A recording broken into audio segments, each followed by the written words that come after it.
lalika purwa dumadi hilapna asal sorangan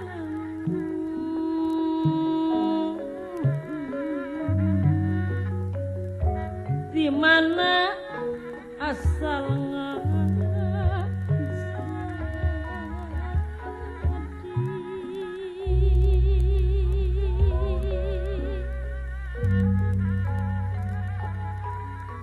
padahal Gusti Nu Agung parantos masihan warti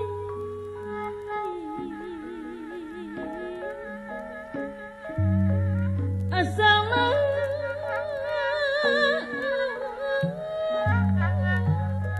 wujud manusia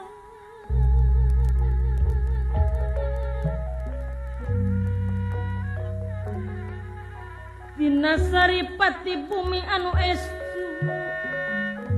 mahahina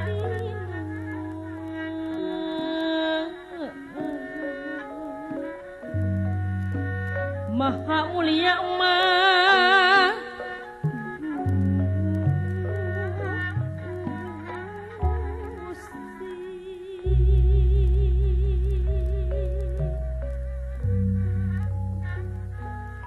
Allah anu maha agung nu maha welas tur asih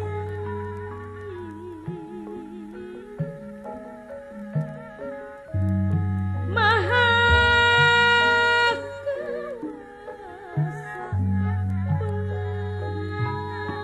perkasa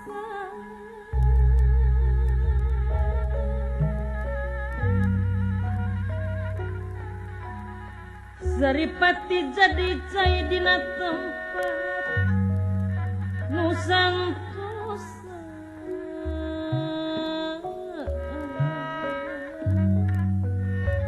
gumulung ngajadi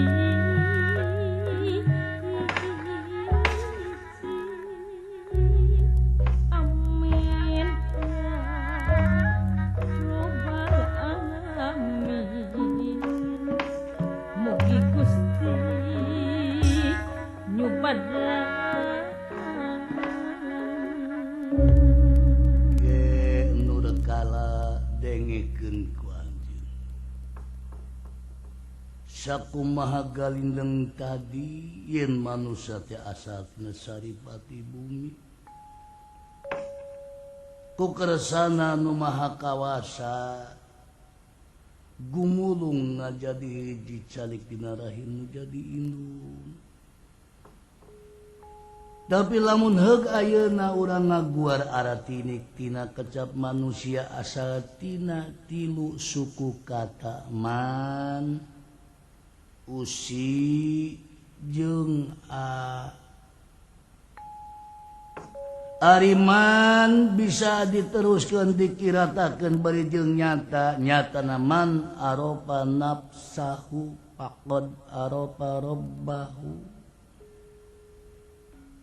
Ari usi bisa dituruykeun usikum wa iyaya bitaqallah faqad fadal muttaqun ana amma yatasalun haratina tanyakeun we ku hidup di majelis taklimnya cu mangga kersana nur kala kalidasa barang ngadangu kitu leungit wujud nur kala kalidasa jang gelek jadia jimat layang jamut kalimatan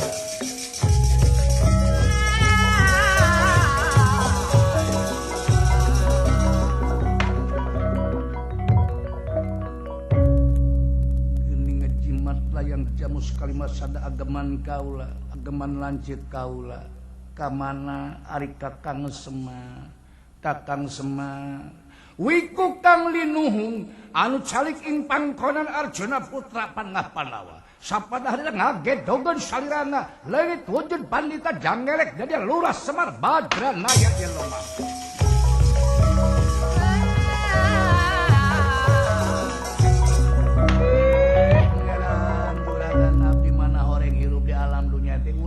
kana jati diri pribadi